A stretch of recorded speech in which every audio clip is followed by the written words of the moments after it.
So good evening to all. आप सभी का स्वागत है टारगेट विद इसके सर के स्पेशल सेशन में। टारगेट विद इसके सर के स्पेशल सेशन में द हिंदू न्यूज़पेपर का ये सेशन है। इसमें हम हर दिन कोई ना कोई एक जो है आर्टिकल लेते हैं अलग अलग फील्ड से।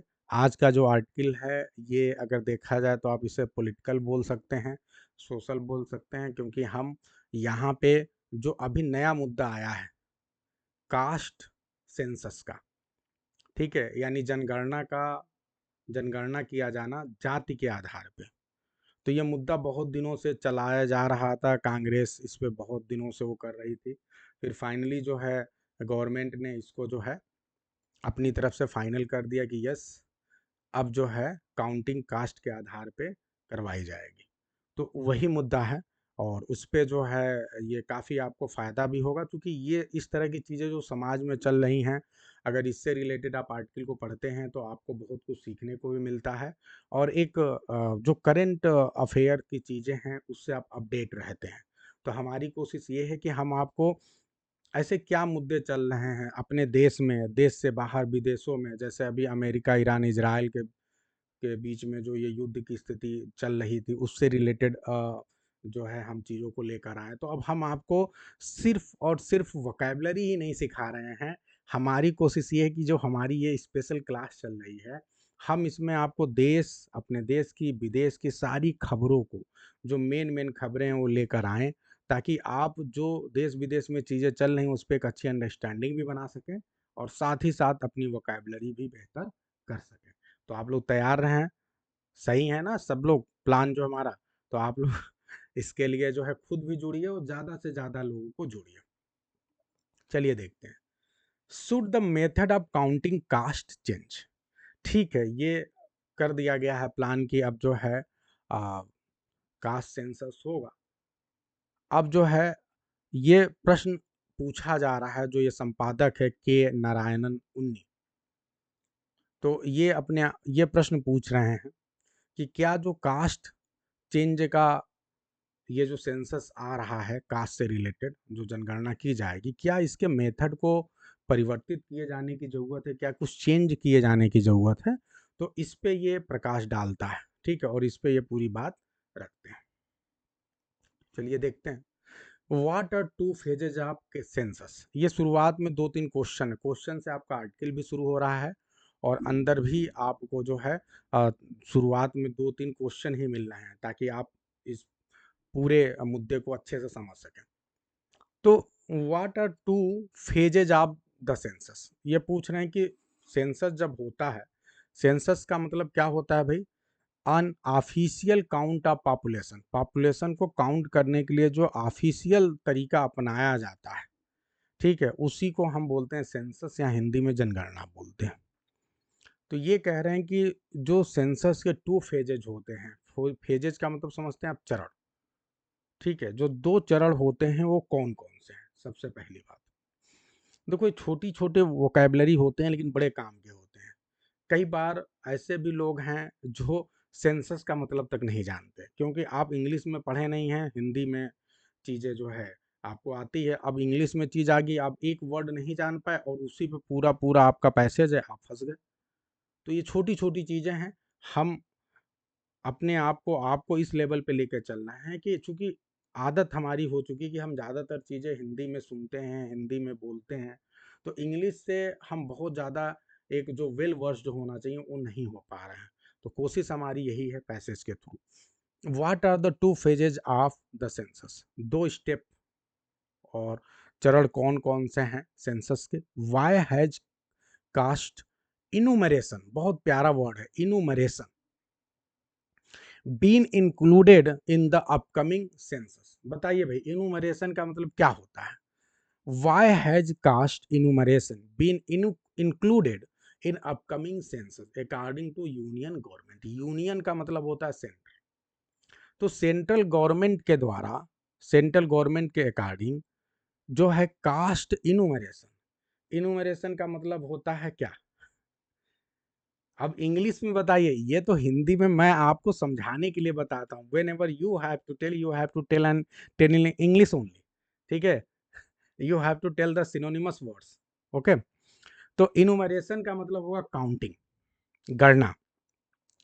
ये जो कास्ट की काउंटिंग है, ठीक है, ये क्यों इंक्लूड की गई है अपकमिंग सेंसस में? जो आने वाली जनगणना है उसमें क्यों इसको शामिल किया गया है? ठीक है, तो बहुत सिंपल वर्ड है, काउंटिंग। ठीक है, या आप कह लीजिए रिकॉर्डिंग। ठीक है, तो क्या जरूरत है कि हम कास्ट का डिटेल लें, जैसे कि आनंद जी बता रहे हैं। ठीक है, मेजरमेंट करें, नीलम जी बता रही है। ठीक है, प्रीति शुक्ला अकाउंट। ठीक है, रुचि कुमारी छटाई। ठीक है, बहुत अच्छा। तो जरूरत क्यों पड़ी है कि हम कास्ट को भी जो है शामिल करें? जो कास्ट की डिटेल है, ठीक है, उससे रिलेटेड जो रिकॉर्ड है, ठीक है, उसके रिलेटेड जो काउंटिंग है उसको शामिल करें, ऐसी क्यों जरूरत पड़ी है सेंट्रल गवर्नमेंट के द्वारा? What are the reforms the census should undertake? बहुत प्यारे प्यारे वर्ड्स आ रहे हैं। ऐसे कौन से रिफॉर्म्स है आखिर? इस जो जातिगत जनगणना है, इससे किस प्रकार के रिफॉर्म, चेंजेज, रिफॉर्म समझते हैं परिवर्तन, चेंजेज की जरूरत, चेंज हो जाएगा सेंसस में? अंडरटेक, अंडरटेक एक प्यारा वर्ड है। अंडरटेक का मतलब कोई बता सकता है? अंडरटेक का मतलब होता है टू टेक प्लेस। ठीक है, तो जब ये सेंसस हो जाएगा जातिगत के आधार पे, तो किस प्रकार के चेंजेज, परिवर्तन टेक प्लेस करेंगे, किस प्रकार से वो अपना स्थान लेंगे? In order to facilitate data. Facilitate भी बहुत प्यारा वर्ड है, कई बार आ चुका है। फैसिलिटेट का मतलब टू मेक इजी, किसी चीज को आसान बनाना। ठीक है, तो डाटा को, प्रोसेस को इजियर बनाने के लिए, स्मूदर बनाने के लिए जो है इसमें कौन कौन सी चीजें आएंगी, ऐसा क्या रिफॉर्म होगा, ऐसे क्या चेंजेस होंगे, इसके अंतर्गत क्या फायदा होगा? That will be helpful for bringing the marginalised into the mainstream. ये सबसे बड़ी बात है। गवर्नमेंट ये कहती है कि जो हम सेंसस करवा रहे हैं, इसका मेन पर्पज क्या है? मेन पर्पज ये है कि जो मार्जिनलाइज्ड है, मार्जिनलाइज्ड, बहुत प्यारा वर्ड है। अगर कोई मार्जिनलाइज्ड है तो बता सकते हैं आप लोग क्या मतलब समझते हैं? और मेन स्ट्रीम, ये दोनों एक दूसरे के उल्टा है, अपोजिट वर्ड है। अगर आपके एग्जाम में आ जाए कि मार्जिनलाइज्ड का अपोजिट क्या होगा, तो that will B main stream. ठीक है, अगर कोई व्यक्ति मार्जिनलाइज्ड है या कोई कास्ट मार्जिनलाइज्ड है, यानी मार्जिन पे है, इसका मतलब वो हाशिए पे है, किनारे पे है, उपेक्षित है, उसका ध्यान नहीं दिया जा पा रहा है, वो जो मेन धारा है, जो विकास की दौड़ चली आ रही है, उसमें वो शामिल नहीं है। सिंपल सी बात। और मेन स्ट्रीम का मतलब क्या है? जो प्रोग्रेस की रास्ते में है, जो आगे बढ़ रहा है, ठीक है, जो मुख्य धारा में शामिल है, ये होता है। तो ये दोनों वर्ड बहुत ही प्यारे वर्ड हैं। अक्सर कहा जाता है जो आरक्षण का सिस्टम है, रिजर्वेशन का, उसमें भी यही कहा जाता है कि जो मार्जिनलाइज्ड लोग हैं, जो हाशिए पे लोग हैं, जब समाज आगे बढ़ा तो वो आगे नहीं बढ़ पाए बहुत से कारणों की वजह से, तो उनको क्या करना है? उनको मेन स्ट्रीम में लेके आना है। तो ये जो कास्ट सेंसस है, ऐसे कौन से रिफॉर्म करेगा, ऐसे कौन से चेंजेज करेगा, इसकी वजह से ऐसे कौन से चेंजेज होंगे, टेक प्लेस लेंगे, जिसकी वजह से क्या होगा कि जो है डाटा को प्राप्त करना आसान हो जाएगा, और ये हेल्प करेगा जो मार्जिनलाइज्ड हैं उनको मेन स्ट्रीम में लाने के लिए। ये सारे क्वेश्चंस हैं, और इन सारे क्वेश्चन का जवाब आपको अंदर मिलेगा। बताइए भाई, अब तक सारी बात समझ में आ रही है? जो मेन टॉपिक है उससे रिलेटेड जो क्वेश्चन ये संपादक कर रहा है, सारी बातें समझ में आ रही हैं? रिफॉर्म का मतलब क्या होता है? सुधार होता है, एक तरह से इम्प्रूवमेंट होता है। अंडरटेक आपको बता दिया, टू टेक।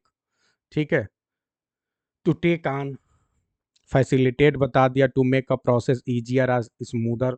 ठीक है, मार्जिनलाइज्ड वर्ड देखिए यहाँ दिया हुआ है, एक्सक्लूडेड और push to the edge of society. मतलब जो मेन सोसाइटी है उससे वो या तो बाहर हैं या फिर किनारे पे हैं, तो इसीलिए कहा जाता है हाशिए पर हैं वो। ठीक है, और मेन स्ट्रीम का मतलब जो मेन आपकी सोसाइटी चल रही है उसमें वो बहुत ही डोमिनेंट है, बहुत ही वाइडली एक्सपेक्टेड हैं, एक्सेप्टेड हैं, इसीलिए उनको मेन स्ट्रीम बोला जाता है। तो क्लियर है? सारे वर्ड, एक एक वर्ड का मतलब समझ में आ रहा है आप लोग को? बताइए भाई, क्लियर है एकदम? तो अब हम आगे बढ़ते हैं और अब तक की कहानी समझते हैं कि आखिर क्या जरूरत पड़ी, ये कास्ट सेंसस लाने की क्या जरूरत पड़ी, इस कहानी को समझते हैं। द स्टोरी सो फार, अब तक की क्या कहानी है। चलो भाई देखते हैं। The central government has announce, central government ने अनाउंस किया है कि the next census would take place in 2027। ये सेंसस कब आएगा? बहुत अच्छी अच्छी इन्फॉर्मेशन है करंट अफेयर के पॉइंट ऑफ व्यू से। देखिए अब आप लोग एक बात अपने दिमाग में रखिए, आप लोग को एलटी ग्रेड का एग्जाम देना है, आपको जीआईसी का एग्जाम देना है। इन दोनों एग्जाम में, ये दोनों एग्जाम आप सभी को पता है कि फुल्ली गवर्नमेंटेड एग्जाम है। कौन से एग्जाम है ये? फुल्ली गवर्नमेंटेड एग्जाम है। इसके अलावा अभी जीआईसी की और एनबीएस की भी वैकेंसी आने वाली है। तो ये जितने भी वैकेंसीज हैं, इन सारे वैकेंसीज में आपके कुछ क्वेश्चन, 20 से 30 क्वेश्चन जीके जीएस के होने वाले हैं। ठीक है, यानी आधे क्वेश्चन ओल्ड जो चीजें होती हैं उनसे पूछी जाएंगी, और आधी चीजें जो हैं वो पूछी जाएंगी जो करंट अफेयर का एग्जैक्ट होगा। तो ये जो चीजें हम कर रहे हैं ना, ये चीजें एग्जैक्टली आपके एग्जाम में पूछी जा सकती हैं कि ये बताओ जो अगला कास्ट सेंसस होगा, ठीक है, जो अगला सेंसस होने वाला है वो किस पे बेस करके होगा? तो कास्ट पे बेस करके होगा। कब होगा? तो सीधे सीधे बताया जा रहा है 2027 में होगा। तो ये चीजें जो फैक्ट्स हैं, जो करंट अफेयर्स है, ये आपको बहुत हेल्प करेगा। तो सिर्फ आप इसे वोकैबुलरी के पॉइंट ऑफ व्यू से देखो। वोकैबुलरी के, अब जैसे मैंने कई लोग को देखा जो यूट्यूब पे क्लासेस लेके आ रहे हैं, व्हाट दे आर डूइंग, वो लोग क्या कर रहे हैं कि कुछ वोकैब जो बहुत मतलब डिफिकल्ट डिफिकल्ट है, बस 10 वोकैब ले लिया, अब उसी में वो अपना पूरा ज्ञान झाड़ रहे हैं, बता रहे हैं उसके सिनोनिम एंटोनिम। ये क्या है? ये पूरी तरह से कॉन्टेक्स्ट लेस वोकैबुलरी होगा, मतलब आप चीजों को रट रहे हैं केवल, ठीक है, लेकिन आप उससे उसको एक कॉन्टेक्स्ट से कनेक्ट नहीं कर पा रहे हैं। लेकिन अभी जो ये आप पढ़ रहे हैं, जो मैं आपको पढ़ा रहा हूँ, ये बिल्कुल कॉन्टेक्चुअल है। मतलब आप किसी वोकैबुलरी को पढ़ रहे हैं, एक कहानी के माध्यम से पढ़ रहे हैं, एक स्टोरी के माध्यम से। तो अगर वो स्टोरी याद है तो आपको वोकैबुलरी भी ध्यान रहेगी, पहली चीज। दूसरी बात यह है कि साथ ही साथ आपको रीडिंग एबिलिटी पे भी आपके काम हो रहा है। तीसरी बात यह है कि कहीं ना कहीं आपके करंट अफेयर जो देश विदेश की खबरें हैं उस पर भी मजबूती बन रही है। ठीक है, अब जैसे हमने पिछले 3 दिन जो पढ़ा, उसमें हमने ये सीखा कि इंडिया इंग्लैंड के बीच में टेस्ट मैच हुआ। 5 दिन का टेस्ट मैच था, ये पहला टेस्ट मैच था। उसमें जो है पहले इंडिया बहुत अच्छी पोजीशन में था, बहुत अच्छा खेला गया, लेकिन बाद में क्या कंडीशन हुई कि इंग्लैंड ने अंतिम दिन बाजी पूरी तरह से अपनी ओर कर ली। बीच में भी की थी लेकिन पूरी तरह से नहीं कर पाया था। कभी इंडिया हर समय हावी था, लेकिन फाइनल वाले दिन इंग्लैंड ने पूरी तरह से बाजी अपनी तरफ कर ली और वो टेस्ट मैच हम हार गए। हमने सीखा कि नहीं सीखा? तो अब हमें ये पता चल रहा है कि भैया भारत विदेश इंग्लैंड गया हुआ, वहाँ मैच चल रहा है और इंडिया पहले टेस्ट मैच में हार गया। तो ये सारी चीजें आपके एग्जामिनेशन पॉइंट ऑफ व्यू से बहुत इंपॉर्टेंट है। अभी क्या है, अब जैसे आज अभी हम पढ़ रहे हैं, इसमें कास्ट सेंसस के बारे में पढ़ रहे हैं, तो यही चीजें तो आएंगी आपके एग्जाम में। और प्लस साथ ही साथ आप एक अच्छे नागरिक हैं तो आपको अवेयर रहना चाहिए। तो जो कास्ट सेंसस है ये 2027 में होगा, and that it would collect formation information on caste. और इसका सबसे मेन रोल क्या होगा कि ये जो कास्ट डिफरेंट है इंडिया में, उनके ऊपर इंफॉर्मेशन को कलेक्ट करेगा। कैन सच अ मैसिव, अब एक वर्ड आया है, मैसिव डेटा एक्सरसाइज, क्या इस तरह का जो मैसिव डेटा एक्सरसाइज है be made more useful through a restructuring of the existing census process. ये कह रहे हैं कि ठीक है भैया, आप जाति पे इंफॉर्मेशन को कलेक्ट करना चाहते हैं, सब कुछ सही है, लेकिन आप ये बताइए कि क्या इस तरह का जो आप एक बड़े लेवल पे डाटा एक्सरसाइज करने जा रहे हैं, इसके प्रोसेस को, जो एग्जिस्टिंग प्रोसेस है, क्या हम उसको रिस्ट्रक्चर कर सकते हैं ताकि हमको और बेहतर लाभ मिले? इसी पे विचार है। अब जल्दी से बताएं, बहुत अच्छा आप लोग प्रयास कर रहे हैं। मैसू वर्ड आया है, मैसू वर्ड के लिए आप लोग डिफरेंट सिनोनिमस वर्ड बता रहे हैं। जैसे कोई कह रहा है ह्यूज, कोई कह रहा है वास्ट, कोई कह रहा है ट्रीमेंडस। बहुत अच्छा, यही चीजें आपको सीखनी है। तो ये जो मैसिव है, मतलब बहुत बड़े लेवल पे, विशाल लेवल पे, क्योंकि पूरे इंडिया की, आपको पता है पूरे इंडिया की जो पूरी जनसंख्या है, उसमें डोर टू डोर जाके ये आपको डेटा को कलेक्ट करना है। तो ये बड़ा काम है, तो ये एक मैसिव काम है। कोलोसल, बहुत अच्छा चंचल, colossal.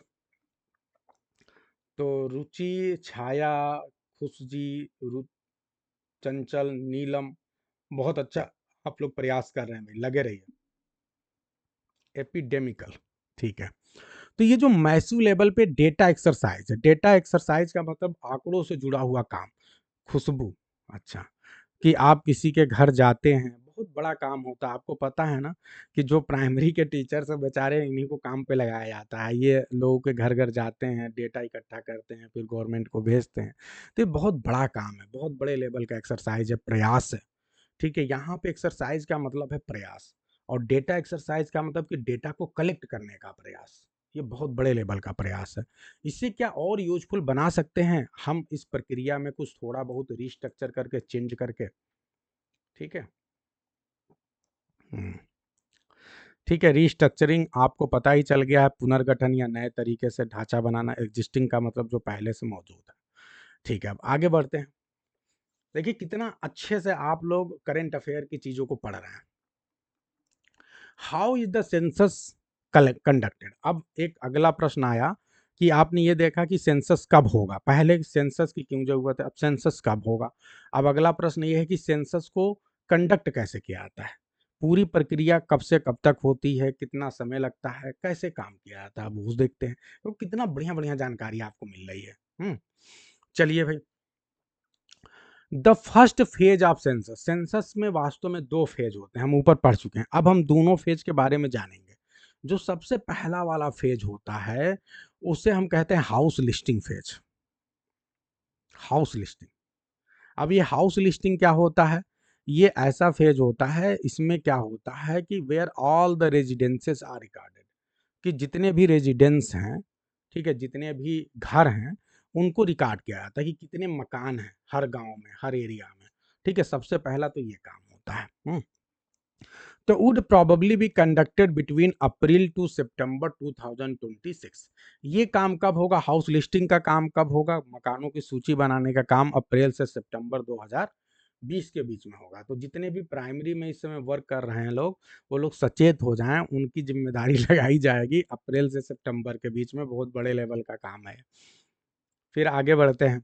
This stage list all the dwelling units. ये स्टेज का काम क्या है, जितने भी ड्वेलिंग यूनिट है, यानी जितने भी, ड्वेलिंग का मतलब क्या हुआ, आवासीय इकाइयां जिसमें लोग रहते हैं।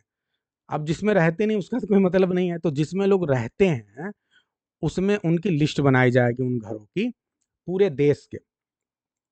ठीक है, where people live along with several characteristics of the houses and household, और साथ ही साथ और भी कुछ कैरेक्टरिस्टिक्स के बारे में ध्यान रखा जाएगा। आगे बढ़ते हैं। हाउस होल्ड का मतलब परिवार का, है ना। द सेकेंड फेज, जो दूसरा फेज है, इस फेज को क्या बोलते हैं भाई, द पॉपुलेशन इनुमरेशन फेज। ये काफी अच्छा है। ठीक है, समझ गए। जनगणना के दो फेज होते हैं। पहला फेज क्या था भाई, हाउस लिस्टिंग फेज, और दूसरा फेज क्या है, पॉपुलेशन इनुमरेशन फेज। पॉपुलेशन मतलब आपको पता ही है कि जो लोग हैं, और इनुमरेशन का मतलब होता है गणना। तो ये फेज क्या है, गणना का फेज है। इस समय जो लोग हैं हमारे देश में, उनकी एग्जैक्टली गणना की जाएगी, काउंटिंग की जाएगी कि भाई कितने लोग हैं, कैसे हैं। Would be conducted in 2027। तो ये 2027 में होगा। 2026 में केवल हाउस लिस्टिंग होगी, और 27 में फाइनली आपका जो है पॉपुलेशन इनुमरेशन फेज होगा। और इसमें क्या होगा, wherein information on several key socio economical characteristics of the population. यहाँ पे फोकस क्या होगा, कलेक्शन किस चीज का किया जाएगा, इंफॉर्मेशन किस चीज का कलेक्ट किया जाएगा, several key socio economic characteristic. जो लोग हैं, जो पॉपुलेशन है, उनके सोशियो, क्या सोशल लेवल है और क्या इकोनॉमिक लेवल है, इन दोनों प्रकार से जो है इंफॉर्मेशन कलेक्ट किया जाएगा।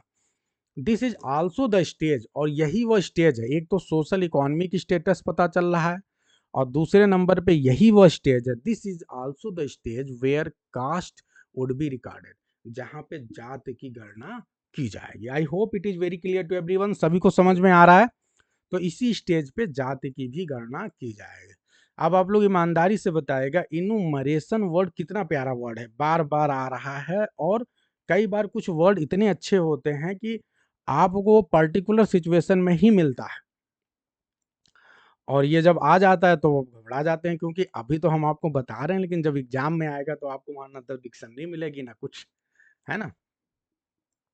अब आगे बढ़ते हैं कि चलो भैया ठीक है, कास्ट सेंसस हो रहा है, सब कुछ हमें समझ में आ गया, लेकिन इसकी ज़रूरत क्यों है? भई कास्ट के बारे में एक बार हमें पता चल गया, हैं? तो क्या कास्ट अपने आप तो पैदा हो नहीं जाएगी तुरंत, बहुत ज़्यादा हो जाएगी, बहुत कम हो जाएगी? तो इसके पीछे एक बहुत बड़ा रीज़न है। ये बहुत डीपर लेवल की बात है, इस बात को समझना है आप लोग को। वास्तव में अब तक जितनी भी जनगणनाएँ हुई हैं, ठीक है? उन सारी जनगणनाओं में कास्ट को कभी शामिल नहीं किया गया है, बहुत पहले शामिल किया गया था।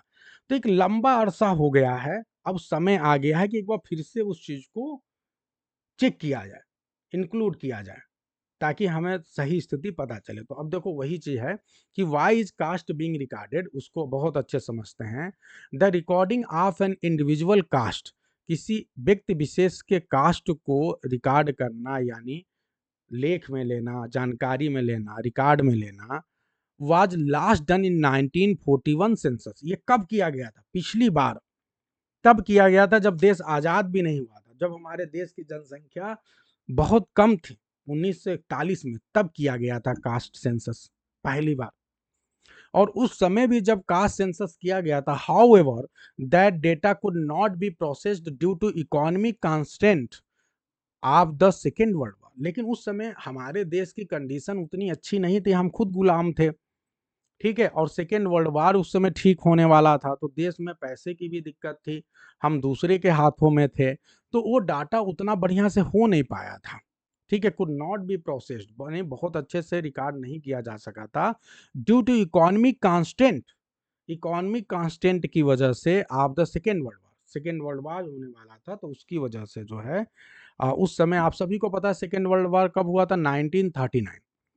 तो 1939 से 1945 के बीच में हुआ था। अब जब 1941 में होगा तो सेकेंड वर्ल्ड वॉर चल रहा था। चारों तरफ प्रॉब्लम थी, इंग्लैंड खुद शामिल था, इंग्लैंड हमारे देश में था। तो इंग्लैंड भी बहुत अच्छे से ध्यान नहीं दे पाया इस पर्टिकुलर सेंसस में। तो इसीलिए बहुत अच्छे से चीज़ें नहीं हो पाई थी और इकोनॉमिक कांस्टेंट था, यानी इकोनॉमिक मजबूरी थी। कांस्टेंट वर्ड का कोई सिनोनिमस वर्ड बता सकता है? जल्दी बताइए, फास्ट। जो प्यारे-प्यारे वर्ड आते हैं, अगर जब आप उनको बता पाएँगे तब फिर बात बनेगी। बताइए।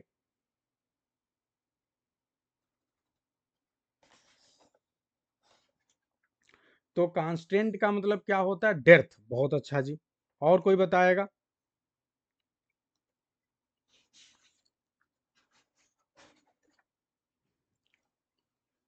बहुत अच्छा, स्केर्सिटी। ठीक है।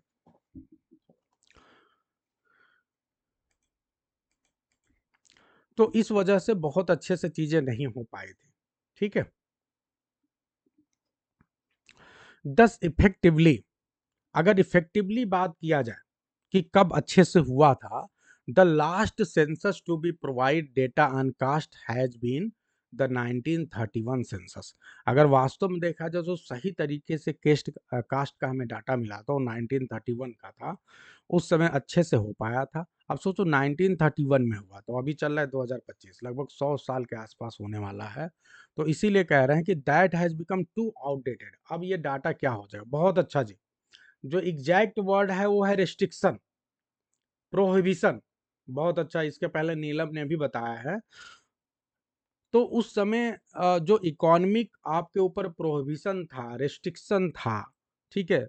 उस वजह से जो है आप चीज़ों को कर नहीं पा रहे थे। और कहीं न कहीं जो कॉन्टेक्सुअल सेंस है उसमें जो है आप और भी चीज़ें जो है ले सकते हैं, स्कैरसिटी, डेप्थ वगैरह। अब फिलहाल यहाँ आप ध्यान दें कि जो लास्ट सेंसस हुआ था वो कब हुआ था? 1931 में हुआ था। और ये जो है अब आज की डेट में क्या हो चुका है? बहुत ही आउटडेटेड हो चुका है। किसी भी पर्पस से आप इसको यूज नहीं कर सकते। तो can anyone tell outdated? Outdated के और कुछ सिनोनिमस वर्ड आप बता सकते हैं? जल्दी, फास्ट। ठीक है, एंशिएंट। और बढ़िया बताइए वर्ड।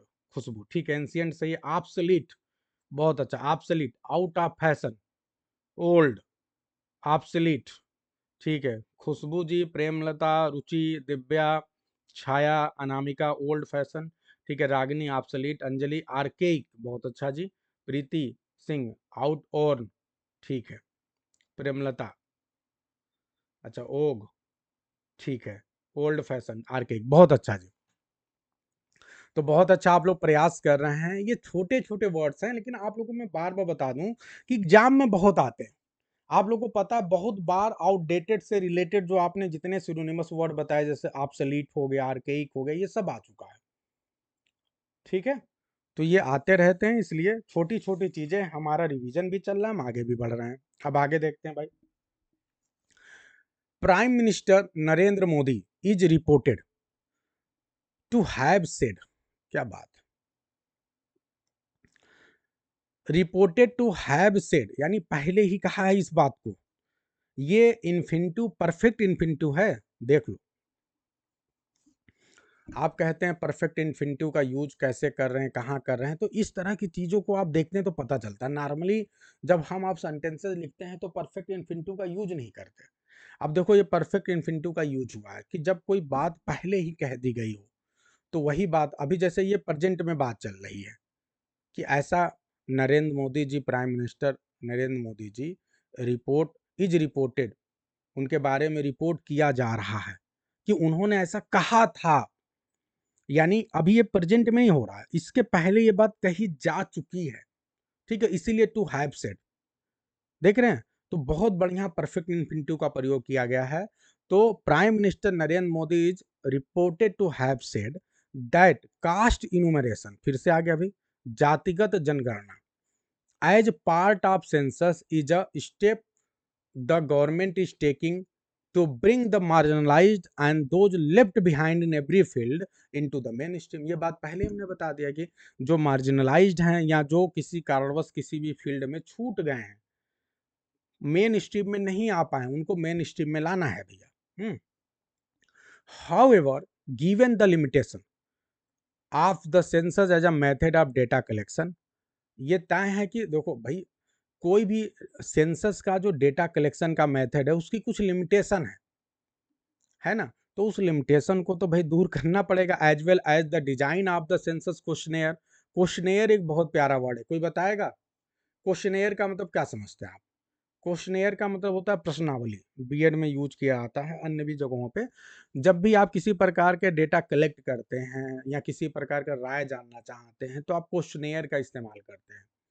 ठीक है, क्वेश्चनेयर में लिस्ट ऑफ क्वेश्चंस होते हैं डिफरेंट टाइप्स के, उनको अलग अलग तरीके से आप कभी चेक बॉक्स का यूज करके, कभी फिल इन द ब्लैंक का यूज करके, कभी कुछ लिखवा के, कभी डैश करके, कभी ऑप्शन के द्वारा, आप कैसे भी उसमें अलग अलग प्रकार से क्वेश्चन पूछते हैं, और पर्पज एक ही होता है कि ज़्यादा से ज़्यादा हम रिकॉर्ड को कवर कर लें। अच्छा, SK sir is reported to have said god is observing our hard work, क्या बात है। बिल्कुल सर्वे के लिए यूज किया जाता है। बहुत अच्छा नीलम, सेंटेंस अच्छा बनाई है। रुचि कुमारी, ज्योत्सना, नीलम एंड रुचि, बहुत अच्छा प्रयास कर रहे हैं आप लोग।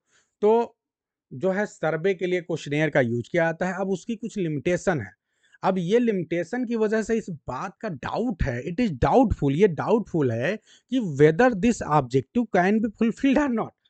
ठीक है, नरेंद्र मोदी जी कह रहे हैं कि भैया हमारी कोशिश है कि हम कास्ट सेंसस के द्वारा जो मार्जिनलाइज्ड हैं या जो लेफ्ट बिहाइंड रह गए हैं किसी भी फील्ड में, उनको हम मेन स्ट्रीम में लेके आएंगे, लेकिन जो आपका सेंसस का तरीका है, मेथड है, उसमें कमियां हैं, और उस कमियों के रहते हुए ये बिल्कुल डाउटफुल है कि क्या हमारा जो लक्ष्य वो फुलफिल हो पाएगा।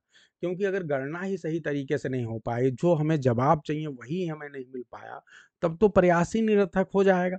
हम्म और reconstructing of the census questionnaire, इसीलिए जरूरी क्या हो गया, रिकंस्ट्रक्टिंग जो सेंसस के क्वेश्चनेयर हैं, जाति जो गणना के, ठीक है, क्वेश्चनेयर हैं, उसको रिकंस्ट्रक्ट करा जाए यदि, तो क्या होगा, could make more useful data, इससे आपको और ज़्यादा यूजफुल डाटा प्राप्त हो सकता है। बी मेड इजली अवेलेबल, जिसे आप इजीली अवेलेबल कर सकते हैं to further objective indicated by the union government, ताकि जो यूनियन गवर्नमेंट, सेंट्रल गवर्नमेंट के और भी ऑब्जेक्टिव हैं उनको फुलफिल किया जा सके। I hope it is very clear to everyone, सभी को समझ में आ रहा है भाई एकदम बढ़िया से।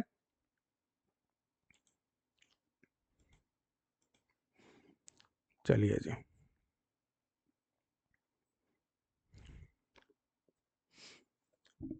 अब क्वेश्चनेयर के साथ क्या प्रॉब्लम है? देखो ऐसा लग रहा है जैसे हम लोग कोई बहुत बड़े लेवल पे समस्या पे बात कर रहे हैं। सीरियस मुद्दे पे बात हो रही है। एकदम मजा आ रहा है कि नहीं? बोर तो नहीं फील कर रहे हैं आप लोग? खूब अच्छे से आपको देखो कितना, जो देखो ऐसे तो हम बैठे ही हैं खाली, कुछ अच्छा चीज पढ़ लें, जान लें, हैं? तो आनंद आ रहा है कि नहीं? आप लोग भी मैसेज करके बताएं। हम्म। एक अच्छे मुद्दे पे आपकी समझ विकसित हो रही है ना? जिसे खुद गवर्नमेंट लेके आ रही है इस मुद्दे को। चलिए आगे बढ़ते हैं। What are the problem with the questionnaire? Questionnaire के साथ क्या प्रॉब्लम है? आप थोड़ा जल्दी जल्दी पढ़ते हैं, ठीक है? It is presumed. अब प्रिज्यूम्ड देखो बहुत अच्छा वर्ड है, ठीक है? प्रिज्यूम का मतलब क्या होता है? प्रिज्यूम का मतलब होता है अनुमान लगाना, एज्यूम करना, ठीक है?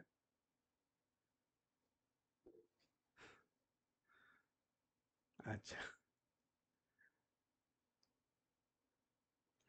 चलिए, गेस करना, ठीक है? तो यह गेस किया जाता है, कल्पना की जाती है, that the questions that were included in the draft questionnaire. Draft का मतलब समझ रहे हैं? ये कोई बता सकता है कि अगर मैं पूछूं कि ड्राफ्ट क्या है?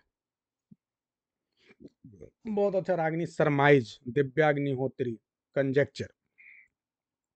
ध्यान दीजिए यहाँ पे ड्राफ्ट जो है, ड्राफ्ट क्वेश्चनेयर, ठीक है? यानी जो पहले से क्वेश्चनेयर का ड्राफ्ट है, ठीक है, यानी वर्जन आप कह लीजिए, जो क्वेश्चनेयर का पहले से जो वर्जन है, ठीक है, वो जो वर्जन, हाँ बिल्कुल एडजेक्टिव है, वो वर्जन जो है फॉर द 2021, जो 2021 में इंक्लूड किया गया था सेंसस में मोर और लेस रिमेन द सेम। हो सकता है लगभग वो वैसा ही हो जैसा कि 2027 में यूज किया जाना है। बहुत अच्छा खुशबू जी। आउटलाइन, ठीक है,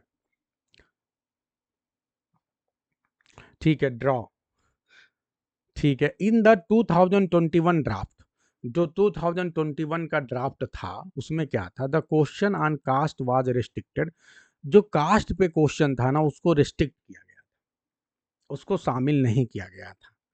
to those belonging to the schedule caste, specially schedule caste से related as in the past censuses. यानी पिछले, आपको बताया ना कि 2041 के बाद से जितने भी सेंसस हुए, उन सारे सेंसस में कास्ट को कभी भी गणना के तौर पे शामिल उस तरह से नहीं किया गया था। और स्पेशली अगर एससी कास्ट को देखा जाए, शेड्यूल कास्ट को, तो उसको बिल्कुल भी शामिल नहीं किया गया, ठीक है? तो 2021 में भी नहीं किया गया था, 2021 में भी लग रहा है लगभग वैसे ही रहेगा, यानी एससी के सेंसस को शामिल नहीं किया जाएगा। बाय मेकिंग दिस क्वेश्चन, थोड़ा फास्ट करते हैं, by making this question applicable to all caste. अगर यही क्वेश्चन जो है अप्लीकेबल किया जाए ऑल कास्ट पे, तो except schedule caste, schedule tribe, schedule tribe को छोड़कर, and with consequent changes in the instruction and the software used for electronic data collection, data on caste can be collected. The practical difficulty, the practical difficulties of collecting data on caste is not within the scope of this article.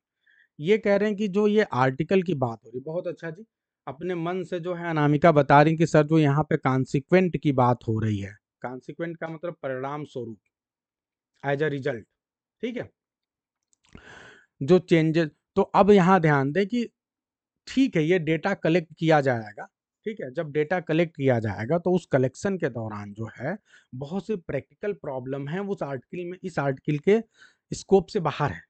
Scope का मतलब आप समझते हैं? Can anyone tell? अगर मैं कहूं कि ये तुम्हारे स्कोप से बाहर की चीज है, कोई बता सकता है स्कोप का मतलब क्या हुआ? Can anyone tell fast? बिल्कुल, स्कोप का मतलब होगा एरिया, बाउंड्री, क्षेत्र। ये तुम्हारे क्षेत्र, तुम्हारे एरिया, तुम्हारी बाउंड्री के बाहर की चीज है, ठीक है? एक्सटेंट, बहुत अच्छा जी, बहुत अच्छा रागनी, एक्सटेंट, ठीक है। अच्छे वर्ड आप यूज करते हैं, आप खुद सीखते हैं। रीचमेंट, रीजन, ओके जी। चलिए, तो collecting data on caste, outreach, बहुत अच्छा जी। Collecting data on caste is not within the scope of this, यानी जो प्रैक्टिकल प्रॉब्लम तो बहुत ढेर सारा है। जब कोई डेटा कलेक्ट करने जाता है तो कई बार लोग डेटा देते ही नहीं है, कई बार बहुत सी दिक्कतें हैं। आप डेटा बहुत से जिस तरह से चाहते वैसे नहीं हो पाता, जो डेटा कलेक्ट करने वाला होता है उसको बहुत प्रॉब्लम्स का सामना करना पड़ता है, ये तो सच है, ठीक है।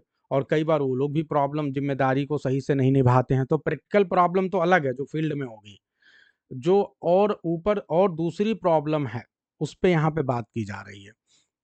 तो वो प्रैक्टिकल प्रॉब्लम इस आर्टिकल के स्कोप के बाहर की बात है, इस क्षेत्र इसके क्षेत्र की बाहर की बात। Information on specific cast,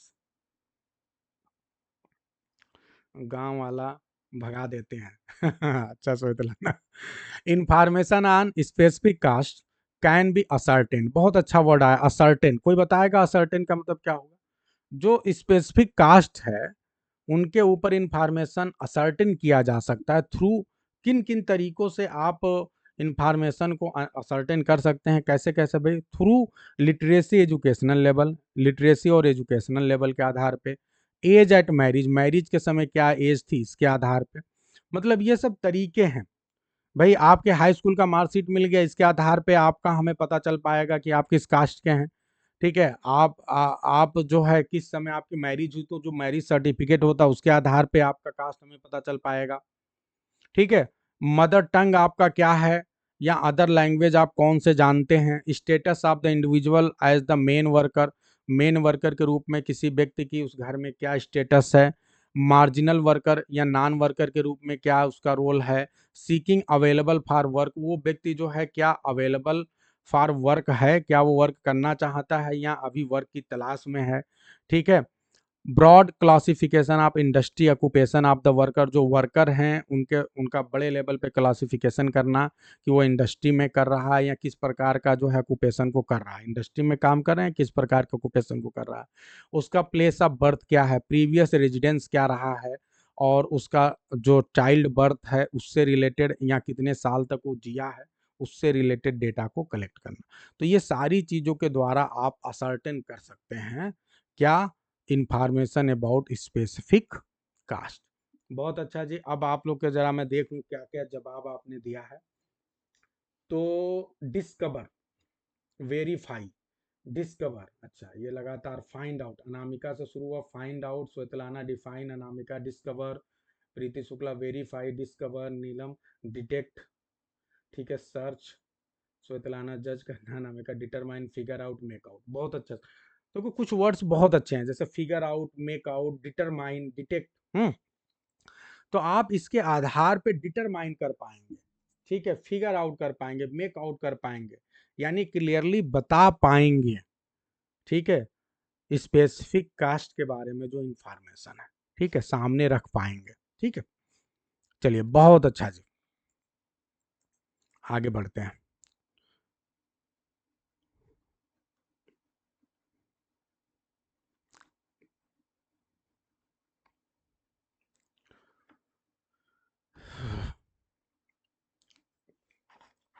while the data on mother tongue and other languages known. अब जैसे ये कह रहे हैं कि कुछ प्रकार की चीज़ों को हम हटा सकते हैं क्या। वाइल, अब वाइल की बात हुआ इसका मतलब कि दो अपोजिट प्रकार की बातें होंगी। While the data on mother tongue and other languages known, जो डेटा है मदर टंग और अदर लैंग्वेजेज पे, may not be much of much importance, ये बहुत ज़्यादा इंपॉर्टेंस का नहीं है। इन द असेसिंग, असेसिंग का मतलब बताएं कोई जल्दी से फास्ट बताइए। इन द असेसिंग मतलब इन जजिंग, जज करने में। The socio economic status of various caste, बहुत से कास्ट हैं, अगर उनके आप बारे में ये जानकारी कर रहे हैं कि उसको कौन सी मदर टंग आती है, कौन सी दूसरी लैंग्वेजेज आती है, क्या इसके आधार पे आप उसका पता कर सकते हैं क्या, उसको क्या इंपॉर्टेंस है, ठीक है, उसके जातिगत स्वरूप में। या फिर आप उसके सोशियो इकोनॉमिकल स्टेटस को पता करना चाहते हैं, उसमें इसका क्या रोल है। तो यही कह रहे हैं कि ये कुछ फालतू चीज़ें हैं जिसको हम हटा सकते हैं। Information on participation in economic activity, अगर आप इकोनॉमिक एक्टिविटीज में उसके ऊपर वो उसके पार्टिसिपेशन पे इंफॉर्मेशन लेना चाहते हैं, या इट्स ब्रॉड क्लासिफिकेशन में बी ऑफ यूज, तो आप कुछ ऐसा करें कि आप जो है इसकी बजाय कि आप उसके मदर टंग और अदर लैंग्वेजेस के बारे में जानें, उसकी बजाय ये जानें कि भैया उसका क्या पार्टिसिपेशन है इकोनॉमिकल एक्टिविटीज़ में, या फिर आप जो है ये जानें कि सोशियो इकोनॉमिकल स्टेटस में उसका क्या रोल है। इन सारी चीज़ों पे फोकस करें तो ये ज़्यादा फायदेमंद हो सकता है। तो कुछ प्रकार के क्वेश्चंस को हटाने की बात की जा रही है, जो अभी बहुत ज़्यादा वैल्यू नहीं करते। हाउएवर, फिर भी the data on unemployment derived using the response to the question whether seeking available for work suffers from conceptual issues and lack of attention in data collection. ये कह रहे हैं जो एक और क्वेश्चन पूछा जाता है ये भी थोड़ा सा प्रॉब्लम में है। जैसे आप ये डेटा ले रहे हैं कि अनएम्प्लॉयमेंट इशूज पे जब आप डाटा लेते हैं, डेरीव करते हैं यानी प्राप्त करते हैं, ठीक है, ये क्वेश्चन पूछ के कि whether seeking are available for work, क्या वो जो है अभी जॉब कर रहा है या फिर अभी वो जॉब के लिए फ्री है, मतलब उसको जॉब चाहिए, क्या वो जॉब कर रहा है या उसे जॉब चाहिए। दो ये प्रश्न है। अगर इस प्रकार में से एक पे उसे टिक करना है तो क्या आप इसने के आधार पे आपको पूरी इंफॉर्मेशन मिल जा रही है, क्या ये 10 साल तक ये जो डेटा आपने लिया है वैलिड है। तो ये थोड़ी सी प्रॉब्लम का विषय है। Suffers from conceptual issues, conceptual issues का मतलब related to ideas, and lack of not clearly lack of attention in data collection, और ये डाटा कलेक्शन में लैक ऑफ अटेंशन को दिखाता है। जैसे एग्जांपल दे रहे हैं कि this question has a reference period of 1 year. अब ध्यान दो, जब इस क्वेश्चन को पूछते हैं तो ये इसका रेफरेंस पीरियड कितने साल का हो सकता है, 1 ईयर का। मान लो कोई व्यक्ति तैयारी कर रहा है तो भाई हो सकता है अभी जैसे आप सभी लोग हैं तैयारी कर रहे हैं, अभी आपको जॉब नहीं मिला है। तो जब डाटा डेटा कलेक्ट किया जाएगा तो आप अपने आप को क्या दिखाएंगे, अवेलेबल फॉर वर्क, सीकिंग वाले में नहीं दिखाएंगे। अब प्रॉब्लम क्या होगा कि जो है 1 साल के अंदर हो सकता है आपको जॉब मिल जाए या 1 साल बाद जॉब मिल जाए। तो अब जो ये डेटा है आपके लिए क्या हो गया, निरर्थक हो गया, है ना। तो ये सारी प्रॉब्लम है, इस तरह की प्रॉब्लम्स हैं। However it is not clearly mention as to how long a person should be seeking or be available for work, ठीक है, टॉप क्लासिफाइड एज अनएम्प्लॉयमेंट, ठीक है। तो आपको अनएम्प्लॉयड मान लिया गया, अब एक बार मान लिया गया तो अब अगले 10 साल के लिए अनएम्प्लॉयड हो गए, ठीक है। हो सकता है 1 साल बाद ही आपने जॉब पा लिया था। तो though this question have been asked in every census, यद्यपि ये क्वेश्चन जो है हर सेंसस में पूछा जा चुका है, 1981 से सेंसस स्टार्ट हुआ था, लेकिन ये कभी भी यूजफुल डेटा हमें नहीं दे पाता है, ठीक है। अनामिका कह रही है 2 साल से तो अभी मिला नहीं। हाँ, ये टीचिंग एग्जाम थोड़ा अलग प्रकार का है, लेकिन एसएससी वगैरह के आपको पता है कि हर एक साल क्लियर हो जाता है, तो वहाँ पे ऐसा बात नहीं।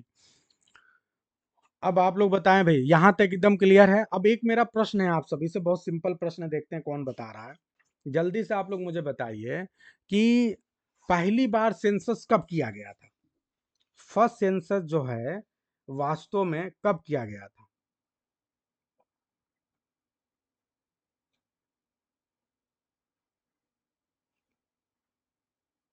यहीं पे गड़बड़ हो गया आप लोग। ये 1931 वाला तो पहली बार सेंसस तब कास्ट बेस हुआ था। अभी देखो पढ़ रहे हो फिर भी गड़बड़ा रहा है। पहली बार सेंसस इंडिया में अच्छे तरीके से स्ट्रक्चर्ड रूप से 1981 में हुआ। देखो यहीं पे लिखा हुआ, पढ़ भी रहे हैं आप फिर भी नहीं बता रहे हैं। तो पहली बार कब हुआ भाई, 1981 में, देखो लिखा भी है। Though this question has been asked in every census starting from 1981। 1981 से जब से शुरू हुआ तब से ये प्रॉब्लम आ रही है। क्लियर है एकदम सभी को, शुड आई गो अहेड। अच्छा, एक सिंपल सा वर्ड आया है डेरीव्ड, देखते हैं कौन इसका मतलब बता सकता है। डेराइव्ड बोलते हैं इसको, डेराइव्ड या कई जगह डेरीव्ड, डेराइव्ड मान लो है। डेराइव्ड का मतलब क्या हुआ, बहुत अच्छा जी। खुशबू, टेकन। प्रीति शुक्ला आप टेंड, रुचि कुमारी, बेहतर होगा कि आप टेकन या आप टेंड बताएं। ओरिजिनेटेड हो सकता है, आप टेंड, ठीक है। एक्सट्रैक्टेड, बहुत अच्छा, सही है। हाँ, एक साथ प्रेमलता चंचल जी ने एक साथ एक्सट्रैक्टेड बता दिया भाई, ठीक है। एक्सट्रैक्ट, अंजलि जी बहुत अच्छा। प्रोक्योर, बहुत अच्छा जी। चलिए बहुत अच्छा। Received, obtained. चलिए बहुत अच्छा जी, बहुत अच्छा आप लोग कर रहे हैं। देखो है बहुत छोटी छोटी चीज है, लेकिन सब रिवाइज होता रहेगा तो फिर बढ़िया रहेगा।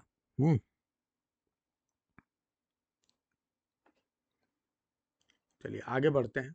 Information on child birth and survival, जो बच्चों का जन्म होता है और फिर उसके बाद वो सर्वाइव करते हैं, इन दोनों पे जो इन्फॉर्मेशन आपको मिलती है, collected in the census, suffers from serious quality issue. ये भी क्वेश्चन थोड़ा सा सीरियस इशू है, इसमें भी क्वालिटी नहीं मिल पाती है। कैसे? These questions included in the census from 1981, 1981 से ये क्वेश्चन शामिल किया जा रहा है सेंसस में, have outlived their utility as similar information is better collected in through the National Family Health Service. Getting any reliable caste-wise data from these question is almost impossible.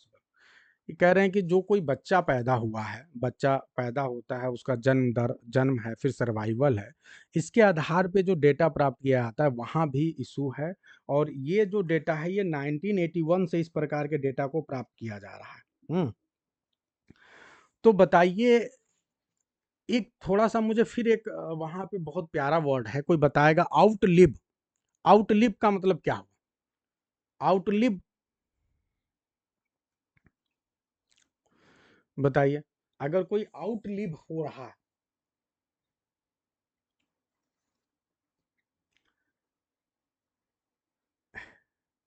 इसका मतलब क्या हुआ? अगर आउटलिव है, आउटलिव देयर यूटिलिटी, इसका मतलब जो है नो लॉन्गर यूजफुल या नो लॉन्गर, ठीक है, रेलिवेंट। तो अगर यहाँ पे जो पूरा वर्ड आप देख रहे हैं, आउटलिव देयर यूटिलिटी, इसका मतलब यस, नो लॉन्गर यूजफुल, ठीक है, रिमेन नो लॉन्गर यूजफुल या रिमेन नो लॉन्गर रेलिवेंट। ठीक है, ये अच्छा वर्ड है, बिल्कुल। एक वर्ड है रिलायबल, ये तो बहुत इजी वर्ड है, रिलायबल। कोई बता सकता है रिलायबल का मतलब? इंग्लिश में ही बताना है। चलिए आगे बढ़ते हैं। इंफॉर्मेशन ऑन चाइल्ड बर्थ, अच्छा ये तो हो गया। इंफॉर्मेशन ऑन माइग्रेशन में be an important aspect to assess. Assess word आपके एग्जाम में बहुत बार आ चुका है, बहुत अच्छा।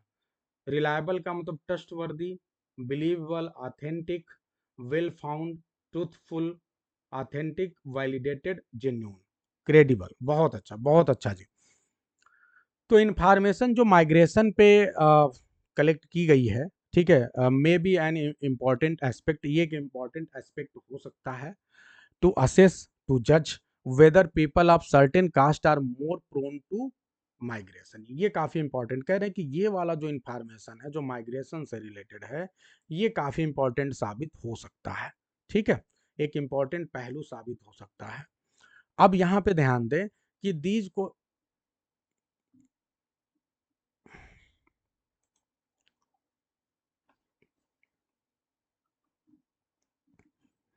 ठीक है, अब यहाँ पे एक बहुत प्यारा वर्ड है प्रोन। प्रोन का मतलब आप लोग समझते हैं, प्रोन एक बहुत प्यारा वर्ड है, कई बार आपके एग्जाम में आ चुका है। और प्रोन अपने बाद हमेशा जो है प्रीपोजिशन टू का प्रयोग करता है। प्रोन जो है अपने साथ हमेशा प्रीपोजिशन टू का प्रयोग करता है। तो ये काफी प्यारा वर्ड है। प्रोन का मतलब होता है इंक्लाइंड। बहुत अच्छा जी, दिव्याग्निहोत्री, बहुत अच्छा। तो आप देखते हैं कि आप अगर ये पता करें कि माइग्रेशन का यदि आप डेटा प्राप्त करें, तो इससे एग्जैक्टली आपको पता चलेगा कि किस कास्ट के लोग ज्यादा माइग्रेट कर रहे हैं। ठीक है, और इस आधार पे आप एक निष्कर्ष पे पहुंच सकते हैं कि अच्छा, इस कास्ट के लोग ज्यादा माइग्रेट कर रहे हैं, यानी इस वाले कास्ट की जनसंख्या अब पहले से कम हो रही है ना? ये however, data from previous census seem to indicate that a large percentage of migrants, migrant समझते हैं, माइग्रेशन वर्ड आपने पहले देख लिया। माइग्रेशन का मतलब होता है एक जगह से दूसरी जगह जाने जाने वाला। अब अगर अपने ही देश में आप माइग्रेट कर रहे हैं तब तो अलग बात है, लेकिन आप विदेशों में भी माइग्रेट कर सकते हैं, प्लान कर पाते हैं। ठीक है, तो ऐसे लोग को माइग्रेशन, माइग्रेशन इस प्रोसेस को बोलते हैं, और माइग्रेंट्स उसको बोलते हैं जो एक जगह से दूसरी जगह जाते हैं। ठीक है, are not counted, are not recorded as migrants. Thus, the only information that would be available to classify caste are those of education, age at marriage and participation in economic, ठीक है, एक्टिविटी। तो ये कह रहे हैं कि भैया अगर हमें कास्ट के बारे में इंफॉर्मेशन चाहिए तो माइग्रेशन वाला भी जो है फायदेमंद साबित नहीं होगा। उसका रीज़न ये है क्योंकि इनके बड़े संख्या में बड़े परसेंटेज को माइग्रेंट के तौर पे काउंट ही नहीं किया जाता, तो फिर क्या ही मतलब है। तो आपको सिर्फ 2 ही 3 चीज़ें हैं, जैसे एक एजुकेशन हो गया, एक एज एट मैरिज हो गया और दूसरा पार्टिसिपेशन इन इकोनॉमिक एक्टिविटी हो गया। यही 3-4 बेसिस हैं जिनके आधार पे आप कास्ट की गणना कर सकते हैं। एकदम अलग प्रकार से इंफॉर्मेशन मिलेगी कास्ट की गणना करने के लिए किन चीज़ों को आधार बनाया जाता है ना? ठीक है, अब लगभग हम लोग एंड की ओर चल रहे हैं। While the census does collect other information that would help in moving towards the objectives, जो सेंसस है वो क्या करता है, कलेक्ट अदर इंफॉर्मेशन, दूसरे इंफॉर्मेशन को कलेक्ट करता है, that would help in moving toward the objectives, और इसकी सहायता से आपका जो ऑब्जेक्टिव है आप उस तरफ आसानी से मूव कर पाते हैं। स्टेटेड बाय यूनियन गवर्नमेंट, जो यूनियन गवर्नमेंट ने ऑब्जेक्टिव बनाया है for the inclusion of caste in the census, जो कास्ट को इंक्लूड किया गया है सेंसस में, ठीक है। It would need some serious restructuring of the census questionnaire and process, लेकिन उसके बावजूद भी जरूरत क्या है कि थोड़ा सा जो है उसको रिस्ट्रक्चर किया जाए ताकि हम अच्छे से और चीजों को प्राप्त कर सकें। ठीक है, अब आते हैं लगभग ये 1-2 पैराग्राफ और है जिसको हम पढ़ेंगे जहां से हमारा पूरा काम हो जाएगा। ठीक है, how should be census questionnaire be restructured. अब आपने ये देखा कि इन्होंने काफ़ी ढेर सारे रीजंस बताए जिसकी वजह से जो है हमें बहुत से ऐसे प्रश्न हैं क्वेश्चनेयर के जिनकी वजह से हमें कोई विशेष लाभ नहीं हो रहा है कास्ट के बारे में जानकारी प्राप्त करने में। तो इसलिए ये कह रहे हैं कि उन प्रश्नों को हटाया जा सकता है। अब ये बोल रहे हैं कि how should the census questionnaire be restructured, census questionnaire को हम किस प्रकार से रीस्ट्रक्चर कर सकते हैं उसके बारे में जानते हैं। The main objective of house listing phase, ये कह रहे हैं कि जो हाउस लिस्टिंग फेज है उसका मेन ऑब्जेक्टिव क्या होना चाहिए, to prepare a list of all dwelling units where people are living or likely to be living at the time of census. ठीक है भैया, यानी आप हाउस लिस्टिंग जो फेज है जहाँ पे रेजिडेंस को कैलकुलेट कर रहे हैं, काउंटिंग कर रहे हैं, तो वहाँ पे ठीक है आप उन लोग को तो शामिल करिए ही, उन डेवलिंग यूनिट्स को, उन घरों को जहाँ पे लोग रह रहे हैं, और प्लस उनको भी शामिल करिए जहाँ लोग रहने वाले हैं। जिन घरों में जो खाली पड़े हैं उनको मत छोड़िए, ये कहने का मतलब है। अगर वहाँ आने वाले हैं, रहने वाले हैं, तो उनको भी शामिल करिए, घरों की संख्या को। दिस फ्रेमवर्क, ये जो फ्रेमवर्क होगा, फ्रेमवर्क समझते हैं आप लोग, स्ट्रक्चर, रूपरेखा, ढांचा। तो ये जो ढांचा होगा, ये जो स्ट्रक्चर होगा, ये क्या करेगा, हेल्प्स इन कार्विंग आउट, बहुत प्यारा वर्ड है कार्विंग आउट, समझ गए आप, बहुत प्यारा वर्ड है कार्विंग आउट, ये हेल्प करेगा कार्व आउट करने में। कार्व आउट एक फ्रेज है जिसका मतलब क्या होता है, गढ़ना, क्रिएट करना, शेप करना। ठीक है, किसी चीज को क्रिएट करना या शेप करना, अपने प्लानिंग के हिसाब से आप शेप करते हैं तो उसको कार्व आउट करते हैं। ठीक है, जैसे सपोज करिए अगर मैं आपको टीजीटी क्वालिफाई करवाना चाहता हूं तो मैं आपको कार्व आउट कर रहा हूं एज अ टीजीटी एस्पिरेंट। ठीक है, तो ये हुआ। तो कार्व आउट करना, न्यू इनुमरेशन ब्लॉक, उनको जो गणना के कुछ नए ब्लॉक जो है कार्व आउट करने पड़ेंगे, शेप देना पड़ेगा as required, and this helps balance the workload of the enumerators, और कहीं ना कहीं ये वर्क बैलेंस का काम करेगा, वर्कलोड के वर्क बैलेंस का काम करेगा, किसके, इनुमरेटर्स के। इनुमरेटर्स मतलब जो गणना करने वाले लोग हैं। इनुमरेटर समझ गए आप लोग, जो गणना करेंगे, जो संगणक होंगे। Several questions relating the quality of housing, amenities available to the household, and assets owned have been asked during this phase from 1991 census onwards. तो वो कह रहे हैं, अब ध्यान दें यहाँ पे अब हाउस वाले में क्या क्या चीजों की गणना की जानी है, हाँ? तो अब यहाँ ध्यान दें, several questionnaire related to house of quality of housing, जो आपका ये हाउस लिस्टिंग फेज है, यहाँ पे आप क्वालिटी ऑफ हाउसिंग से क्वेश्चन पूछ सकते हैं। Amenities available to the household, यानी हाउस होल्ड में कौन सी चीजें हैं। अमेनिटीज आप लोग समझते हैं, बहुत प्यारा वर्ड है। कोई कैन एनीवन टेल कि अमेनिटीज का मतलब क्या होता है? सुविधाएं। टाइम लगा रहे हैं आप लोग। अमेनिटीज का मतलब होता है सुविधाएं, फैसिलिटीज। बहुत अच्छा है। तो जो फैसिलिटीज हैं घर में वो कौन कौन सी अवेलेबल है, इसके अलावा कौन कौन सी असेट्स। असेट्स का मतलब क्या होता है? पूंजी। कौन कौन सी पूंजी जो है घर में है, ठीक है। तो ये सारी चीजें 1991 के सेंसस से पूछी जा रही है। प्रॉपर्टी, बहुत अच्छा जी।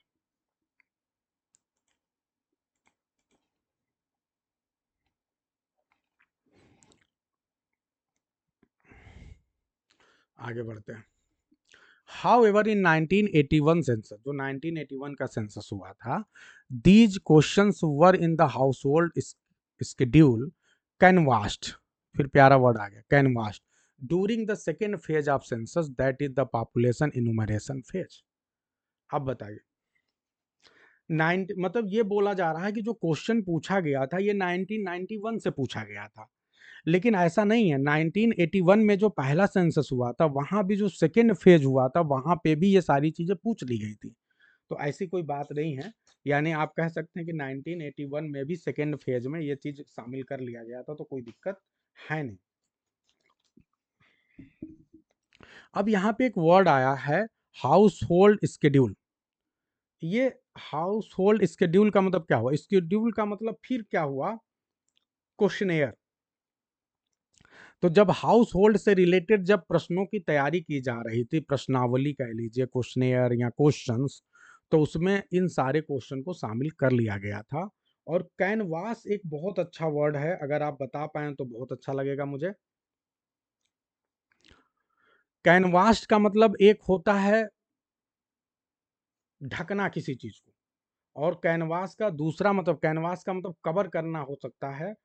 कवर करना, यानी आप ये सारे क्वेश्चन जो हैं, ये सारे क्वेश्चन को जो हाउस होल्ड से रिलेटेड क्वेश्चन शामिल किए गए थे उसमें इसको कवर किया गया था, कवर्ड, ठीक है। या फिर आप कह लो डिस्कस, ठीक है, मतलब काफी मिलता जुलता है। सर्वेड, ठीक है, ये और अच्छा वर्ड है यहाँ पे जो कनेक्शन में है, ठीक है।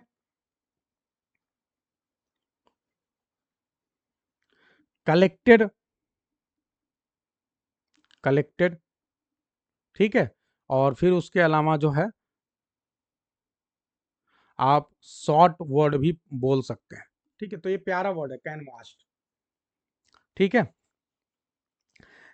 कैनवास आप जानते हैं ना, जो यूज किया जाता है, जिसके द्वारा जो है आप कैनवास का यूज करके उसके नीचे रहते हैं, या ठीक है, यानी एक तरह से वो आपके ऊपर कवर की तरह काम करता है, ढकने का काम करता है। तो अगर कोई भी चीज कवर कर रहा है, इसका मतलब कि वो उस चीज को पूरी तरह से शामिल कर रहा है अपने अंदर। तो ये यहाँ पे मतलब है, बहुत प्यारा वर्ब है ये। कैनवास अक्सर जो है नाउन के रूप में यूज होता है, लेकिन यहाँ वर्ब के रूप में बहुत बेहतरीन तरीके से यूज किया गया है, ठीक है। कवर्ड आप कह सकते हैं, और यहाँ कॉन्टेक्स्ट के सेंस में सर्वेड हो सकता है, कलेक्टेड हो सकता है, ठीक है।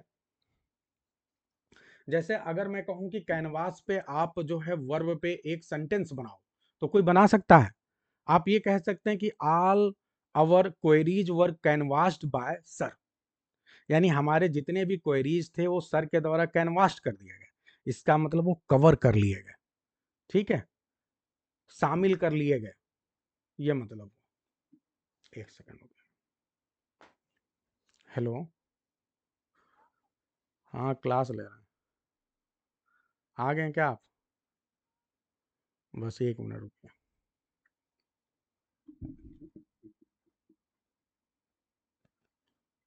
अरे,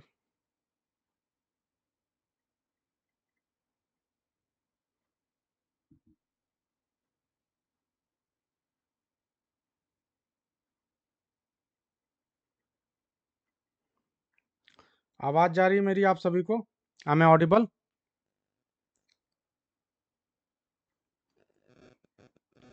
चलिए, नीचे कोई आ गया, मुझे लग रहा है जाना पड़ेगा। तो फिलहाल आज की क्लास को यहीं पे एंड करते हैं, ठीक है। सवा 1 घंटे लगभग हो गए हैं। जितने भी मेजर चीज़ें थी वो हमने शामिल कर लिया है और ये आप लोग को भेज दिया जाएगा पीडीएफ। ठीक है, 1-2 वर्ड हैं वो आप लोग देख लें। जैसे यहाँ पे लिंकेज, लिंकेज वर्ड बहुत प्यारा वर्ड है। लिंकेज का मतलब क्या होता है? जुड़ाव, कनेक्शंस। ठीक है? लिंक वर्ड जो है उसी से बना हुआ लिंकेज। तो लिंकेज का मतलब सीरीज, कनेक्शन। अब जो ठीक है, जो एक या 2 से ज़्यादा चीज़ों के बीच में कनेक्शन का काम करती है, उसको हम लिंकेज वर्ड यूज़ करते हैं उसके लिए। ठीक है? आगे बढ़ते हैं, बस वर्ड्स देख लें। सिग्निफिकेंटली वर्ड आपको पता है सभी को, कोई चीज़ अगर बहुत इम्पोर्टेंट है, नोटिसिएबल है या हाफ इम्पोर्टेंट डिग्री है, इम्पोर्टेंट डिग्री की वस्तु है, तो आप उसके लिए बोलते हैं सिग्निफिकेंटली। ठीक है? प्रोपोर्शन आप सभी को पता है, प्रोपोर्शन का मतलब कोई चीज़ अनुपात में है। ठीक है? तो उसे यूज़ करते हैं आप। एक बहुत अच्छा वर्ड है डिसएग्रीगेटेड। डिसएग्रीगेटेड, डिसएग्रीगेटेड का मतलब होता है अलग किया जाना, विभाजित किया जाना, broken down into smaller part.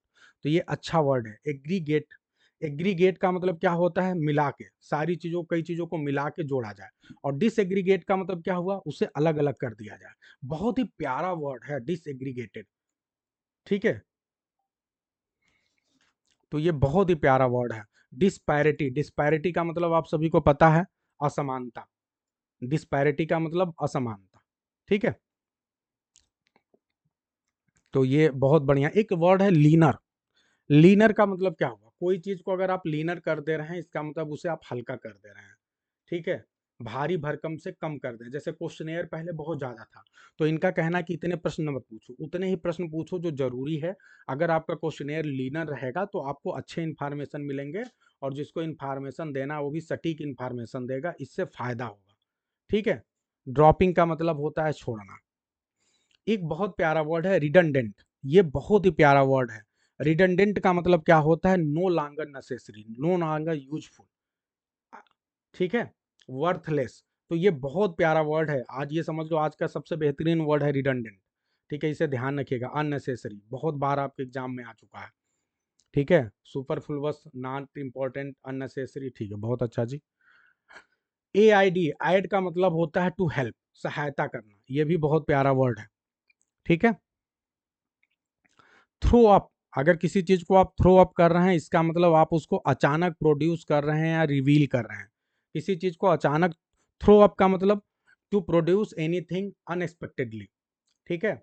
अचानक, अप्रत्याशित रूप से किसी चीज को प्रोड्यूस करिए तो आप उसे थ्रो अप कर रहे हैं।